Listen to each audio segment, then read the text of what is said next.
Hi guys, it's me again, Taste of Lala. Welcome to my page and welcome to my vlog. For today's video ay late upload tayo ulit guys. Busy ulit tayo. Busy talaga tayo sa mga pa-orders kaya late na tayo nakakapag-upload. So dahil today ay hindi tayo busy, wala tayong booking for today. So ngayon, ang gagawin ko ay mag-e-edit lang ako ng mga video at mag-prepare ako ng mga cake toppers. Kasi alam niyo guys, marami kami ulit booking sa mga next na araw. Ang dami naming customized cake, no? Sunod-sunod, grabe talaga yan. So, ngayong araw lang na to at bukas wala kaming booking. Pero baka bukas ay gagawa na rin kami ng mga cakes in tub. Pero sa ngayon at mag-e-edit lang muna ako ng ating mga video para tayo ay makapag-upload. So ngayon na guys, ito na nga ang ating video for today ay ube de leche cake. So ang may order nga pala sa atin dito ay si Ma'am Riza.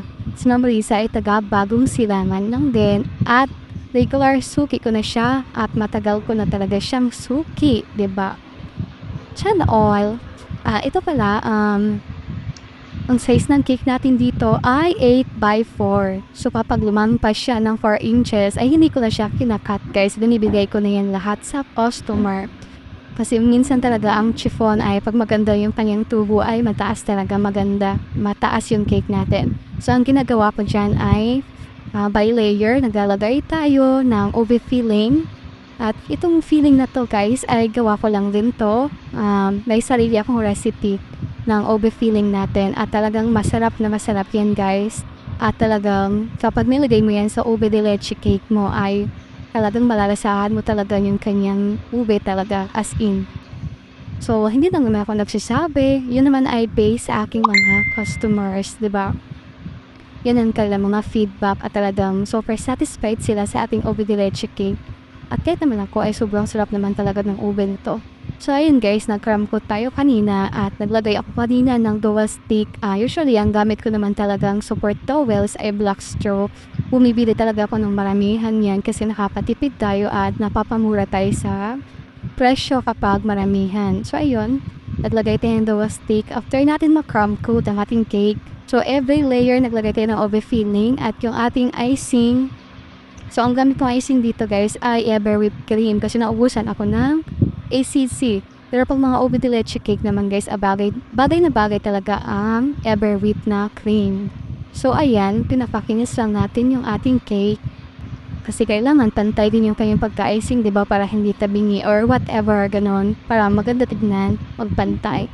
At yan, gumamit na tayo ng pang-design. So, ayan. Kasi meron akong isang scraper, guys, na hindi ko naman ginagamit. So, ako na lang kinakat-cut ko na lang siya ng ganoon para pag nag-design ako ng ganyan, na may mga lining-lining. So, yun na lang gagamitin ko kasi nga magaan sa kamay at hindi siya mahirap talaga i-manage, 'di ba?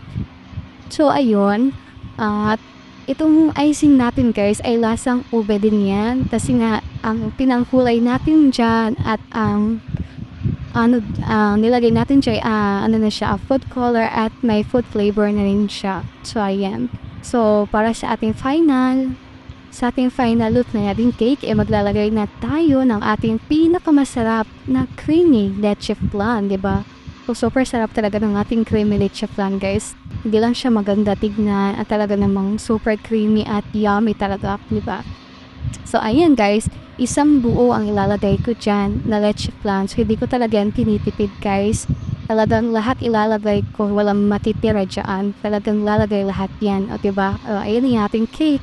So, para sa final look, ay maglalagay na tayo ng caramel. So, itong caramel naman ay sariling recipe ko rin yan. Ginawa ko lang din yan. Hindi ko na kailangang bumili kung saan. Kasi kapag satisfied ka naman sa recipe mo, sa sarili mong gawa, di satisfied din talaga yung mga customer.